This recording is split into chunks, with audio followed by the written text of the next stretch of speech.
It was Susan's idea to come to Merida originally. She was here before I was, so. Right. I came in June one year to write an article for International Living, and I really enjoyed it. I really liked Merida, so I brought Dan back, and we came back on vacation, and it ended up that he liked it as much as I did. It's a great place, and oddly enough, it reminds me of my hometown of Omaha, Nebraska.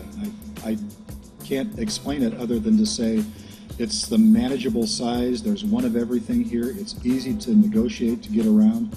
Really hard to get lost. It's just flat, yeah, like Omaha. It's just a very, very comfortable, well-run, clean town. Right, but other than that, it's nothing like Omaha. Aside from that, no, it's very different. I met Susan and Dan, and they bought some property at the beach, and we looked around at some other things, and then one day they decided, after living in a variety of other countries, that Merida would be a good place for them also. We hooked up with Eric Partney, who happened to be a friend of ours also, and we trust him. We feel very comfortable with him. He showed us a lot of houses. When I was doing research for the article I was writing about real estate, and so we had seen a lot of houses in Merida, but we told Eric what we were looking for, and he helped us find it. We looked at a variety of houses, and then we finally went to the one that I thought they might like, and my hunch was correct. They loved the house. The house was great because it was an extremely large lot, very deep property, with a lot of good construction in place. So they decided to buy the house. And then they started working with the attorneys and the architects, and at the end, I think they finally came up with what was a dream home for them. Well, I don't know if we ever dreamed about renovating a ruin, did we? No. But I think what we did want was something that we could do in a style that we had always imagined. Susan was the one with the idea for renovating a place that we could actually call home. We've been traveling around a lot for the 2 years before that, and we just decided that we needed a spot to leave from and come back to, a place that we could actually call home. I met Susan and Dan 4 years ago while I was working at Ernst & Young as a legal manager in charge of the legal area. Dan and Susan were one of my most interesting clients.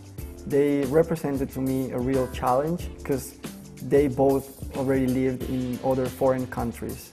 We found our attorney through our real estate agents, in fact. They recommended Ernesto Arranaga, and he has been a great resource for us. He's taken care of, I think, 3 different sales that we've undertaken in Mexico. So we've had wonderful experience with Ernesto. We trust him. We give him our power of attorney when we're not in the country, so he can go and take care of things for us. And he takes care of much more than just our real estate business too, which is nice to have somebody who's just has all-around chops in the legal arena in Mexico. It really helps out a lot. They already had an expectation about what to see and what to review and wait in this process. So one of the easiest things of making a closing in Mexico is that things happen very easily and very fast. We just needed to set up the fideicomiso and then close before a public notary, fill out some formats, make some payment of rights, and then we were ready for the closing. Investing in a foreign country, you would like to have all the protection in case you need to transfer the rights of your investment to your heirs. One of the greatest benefits of the fideicomiso is that you can mention your beneficiaries inside of the incorporation articles, and in the future, if something happens, they can take title of the property without passing through any administrative contingency. I had met with Susan and Dan after they purchased the house, and they were deciding on who to use. And I advised them, talk to 2 or 3 architects, but definitely include Miguel in your search. And they'd been to my house, and the first house that he did for us, and the second house that he did for us. And I think they like the feel of the homes. They're very organic. They're very livable. Each house is different. And so he interviewed with them, and they clicked, and they went ahead and chose him, and they came up with their own dream. One of the things that we found very helpful was talking to a lot of people and getting a lot of recommendations.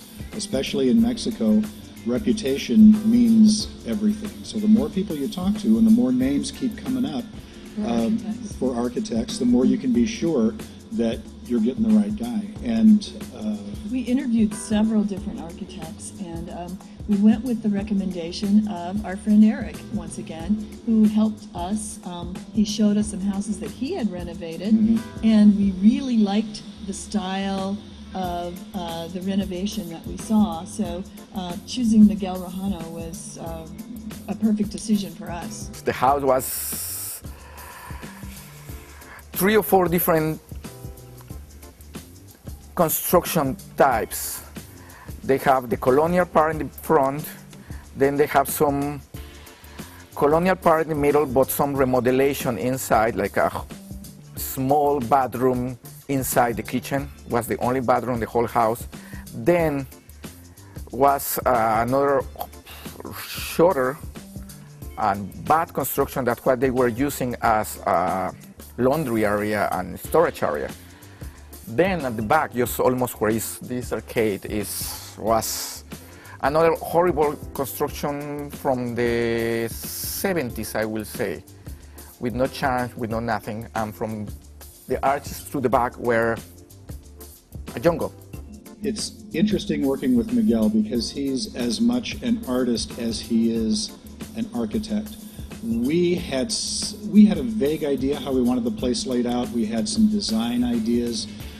We really just gave Miguel our basic plan and let him fill in the details and the nuances, and he would check with us every now and then to make sure that we liked what he was doing, and in almost every case we did. So we just kind of gave him the ball and let him run. Usually as an architect you give 2 or 3 different options for a project. They get in love with the first idea. You know, where is going to be the pool, where is going to be this, the arcade, the terrace in front of their master bedroom, and the bathrooms, all my general ideas about how to put the whole house together, about the back terrace that now they turn into a gym. All of that little spaces where they just give me their needs, and I try to find, you know, to put their needs in what we consider should be the part to rescue from the whole construction of the whole property. Houses like this, when you start turning down and cleaning, you find things that you were not expecting. So as example, the fountain and some ventilation things that I installed in the bathrooms were found in the house when we were digging to build the cistern and build the septic tank. So it were like things that were here from before, and I guess somebody forgot, and with age the house just get, you know, they underground. Their bathrooms, their shower is, I think it's terrific. I try to have like a really natural ventilation and a lot of natural light. It's something like we have here in Yucatan, like really beautiful all year round light. So to use skylights, to use niche, to use indirect lights was something fun to work with them. They like it, they enjoy my ideas. We sit down several times, drinking a coffee and chatting, you know, explaining my ideas, how to make them excited about what I see. And they understand me really well since the beginning. One of the things that Miguel does really well is he recycles things, which we love. Why not reuse things that are and he reuses them in a unique way. And one of the other things he did that I really appreciated is that he saved a lot of the trees that were in our yard. We spend the lion's majority of our time in that beautiful kitchen.